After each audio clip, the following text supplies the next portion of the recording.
Hey, everyone.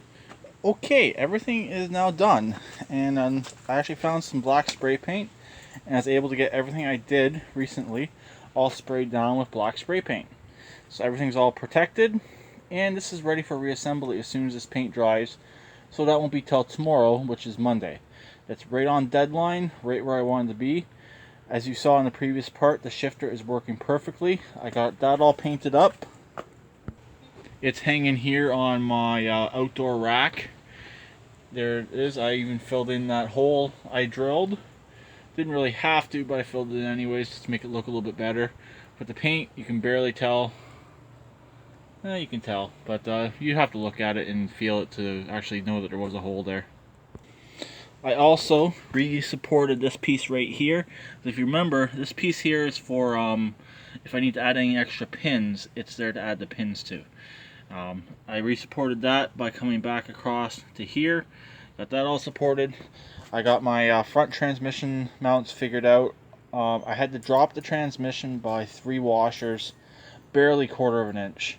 And it lined up perfectly with my front transmission mounts, so I did not have to relocate them. So those are going to work out perfectly fine just the way they are. The second reason to do this project, right there, my new belt guard is in. It's all painted black. I checked everything on the inside. As far as I can tell, there is nothing rough and nothing that the belt's going to get caught on.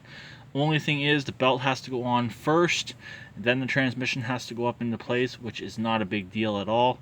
That's how I have been doing this anyways. I slip the belt on and I slip the transmission up into place. There's just enough room. You could probably get the belt around there, but it's not a huge deal. Also, there's enough room now. You can actually get the belt over the top. The old Spicer transmission, I'm pretty sure, sat higher than the Peerless that's going back in here. I also checked. I got all gears except for 6, which again, like I said in the previous video, not a big deal at all. So at least I have all the gears. They're actually clicking in the gear instead of with the old setup, it just slopped into it. Slopped into first, slopped into second. You did not really have a neutral, but everything's working really, really well this time. So it's coming along. Hopefully tomorrow I should be able to drive this thing. I even got my exhaust painted back up. It looks nice and black again. It's not going to last, of course, because it is high temp paint I'm using, but the high temp paint just does not last. But it's getting there. There's one other thing I gotta figure out on this. Is on the electrical side. It's the headlights, and then I want to get an oil pressure gauge. I've been told the oil pressure sender's up underneath the carburetor. And I also want to get a Mikuni carburetor for this. I just got to figure out what size it is and see if it's an offset carburetor, meaning they're not straight across like normally are. They're like cockeyed. I'm pretty sure it's a cockeyed off-centered mount. So I'd have to figure it out if I can even run a Mikuni carburetor on this with that intake setup.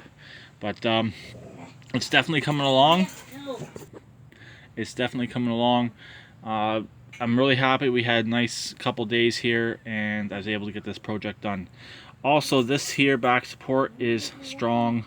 There's nothing's moving. Everything's coming off that centerpiece of angle right there. The the transmission splatter shield, the tranny belt guard, and I think I missed a spot up in there that needed spray paint. I just noticed it on the camera, so I'm gonna hit that right now. And that's pretty much it. So I'll talk to everyone later. Please keep redneck like always, and please comment. And don't forget, keep your racing mowers looking stock.